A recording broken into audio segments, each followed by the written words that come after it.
बहुत बहुत शुक्रिया पहले जो आपने काम की तारीफ़ की, थैंक यू। और इस वक्त मैं सच कहूँगा ऐसी कोई शख्सियत मेरे माइंड में नहीं है। ये चीज़ें ऐसी हो जाती हैं क्योंकि जब आप कहानी सुनते हैं या पढ़ते हैं तो एक कुछ इंस्पिरेशन उसमें होता है जो स्क्रिप्ट से या नरेशन में ट्रांसफ़र होके आपके अंदर कुछ जगाती है। तो जब भी वैसा होगा I will work as hard as I worked on this film, that for sure.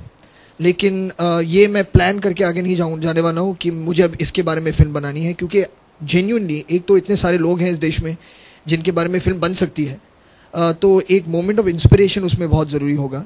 Right now हम इतने बिजी हैं इस फिल्म को लेकर, तो आगे अब सोचने का वक्त नहीं मिला है, लेकिन अगर कभी होगा तो I will definitely. Thank you so much for whatever you just said. I honestly, I choose the movies I choose because of the story and the subject and also what the film is trying to say.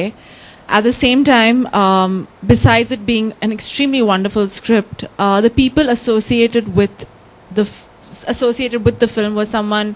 They are all people I respect a lot and I really wanted to work with. You know, in Indian philosophy, we have something called satsang. They say that the good people that you associate with actually lift your life up and make your life of better quality. And that's going to be my philosophy, is kind of just choosing to do the right script with the right people and work extremely hard, and then hopefully things work out because of that. And so for me it's just to do different things with different people, but good people, and eventually it gets down to a positive end most of the time.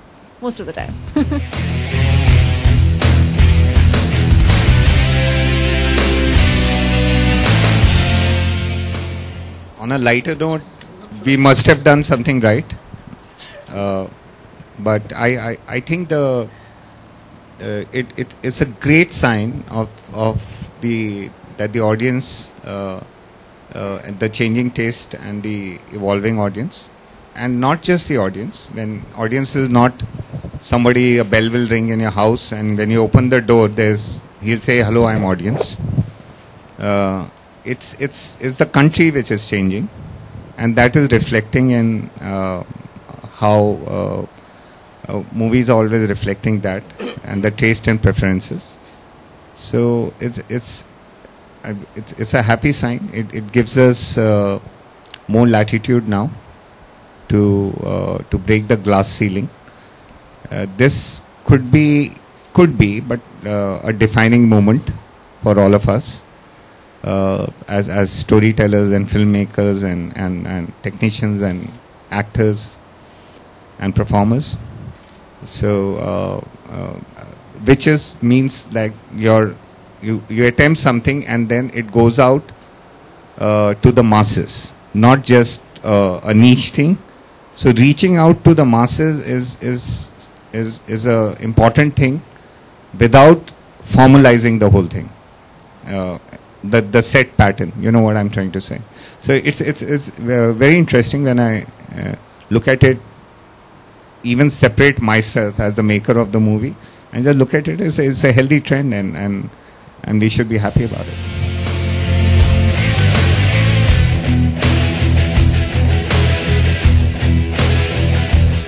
इसकी वजह है कि हमारी brand philosophy है कि हम लोग real life characters के साथ एसोसिएट होना चाहते हैं।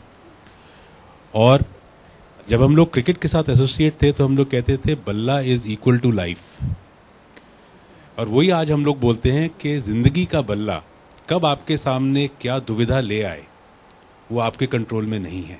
आपके कंट्रोल में है कि आप कैसे उसके लिए प्लान करें। और रियल लाइफ कैरेक्टर्स के अंदर हम लोग हमेशा ये बोलते हैं कि जिसके अंदर वो डिटर्मिनेशन है या ग्रिट है फाइट बैक की, उसको हम लोग सल्यूट करते हैं और उसी को हम लोग रिकग्नाइज करते हैं और उसको एडमायर करते हैं।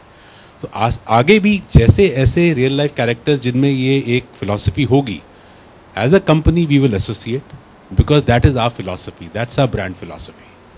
ये एक्चुअली ऑनेस्टली कहूँगा, ये कहना बहुत मुश्किल है, क्योंकि जैसे मैंने पहले जब आपने सवाल पूछा था मुझसे, मैंने कहा कि ज़िंदगी का एक बहुत ही एक इम्पॉर्टेंट एक्सपीरियंस रहा है, बहुत ही एक मज़ेदार चेरिश्ड एक्सपीरियंस रहा है।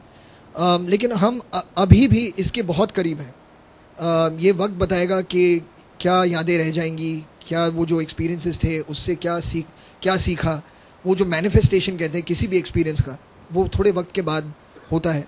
तो hopefully in some time later we can have a conversation again, जहाँ मैं आपको थोड़ी क्लैरिटी के साथ शायद ये जवाब दे सकूं। लेकिन इस वक्त ये कहना बहुत बहुत मुश्किल है। इस वक्त तो मुझे बहुत खुशी है कि लोगों को फिल्म इतनी पसंद आ रही है, तो मैं उसी के बारे में सोचकर एंजॉय कर रहे हो जी जी बिल्कुल।